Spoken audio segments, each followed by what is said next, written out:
I mean, we're just so excited for her. In those first 2 weeks, things were going like really smoothly.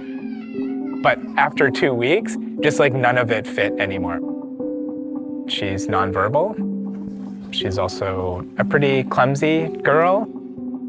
We met with a specialist, and that's when they said, she has autism. When I first came to Michigan, I had asked the dean to actually keep it private. But then obviously there was this turning point of like, all right, we're just gonna stop hiding it and let everybody know. I was really struggling to build a relationship with Ada. She wanted nothing to do with me. I was just constantly scratching my head like, how am I supposed to do this? How am I supposed to interact with her? What does she need? At the moment that we got the car, there's just something about it. Like she just wanted to jump in and honk the horn and play the radio and go on drives and so on. Thinking of it as a little playground. This is her space. It suits her scale, the kind of way she can crawl around it. When I got home at the end of the day, Ada would tolerate nothing but heading straight into the car and going on a drive. Okay, here we It go. became this kind of central point of bonding. She now has this domain. She investigates the world in a very tactile way. What capacities does the car bring to allow her to interact in a social setting? And these opportunities are very limited for her because the environment can be too overwhelming. That then became the sort of template to which I could also sort of start to think about some of the architectural work that I was doing. With my work, the idea is I'm actually designing unique materials. We design them in a particular way so that they can be used to not only describe the look of a space, but also describe the structure of the space. So not just to create a shape, but to actually kind of hold the structure of that shape. Thinking about Ada, like, well, what if she was in one of these spaces?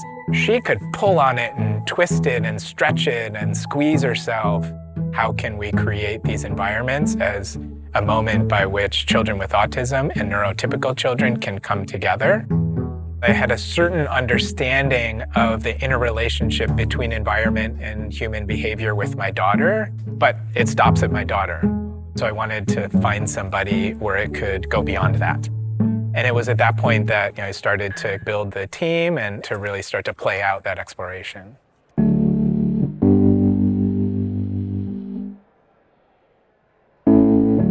It involves people from psychiatry, kinesiology, computer science, structural engineering, special education teachers, occupational therapists, behavioral therapists.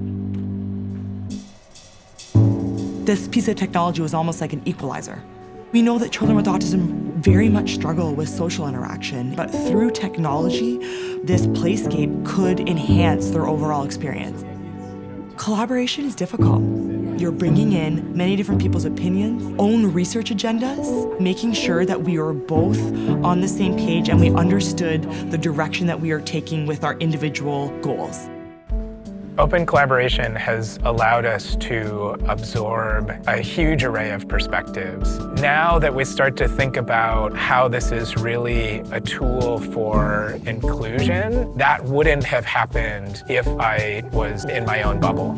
The easiest way to explain it is this big, stretchy interactive surface that creates a magnified sensorial experience. It allows children with autism to deal with the stresses and anxieties that can be common in normative architectural environments. Ada and I kind of climbed into the structure and she found the way that she wanted to use it. She's got this huge smile on her face. She's like ready to do it all over again. How it becomes a place at which children with autism and neurotypical children can convene, that's the moment we're at to answer that question. At the end of the day, I always say, like, if this work makes people more familiar with Ada and more comfortable with Ada, then I definitely feel we've accomplished something.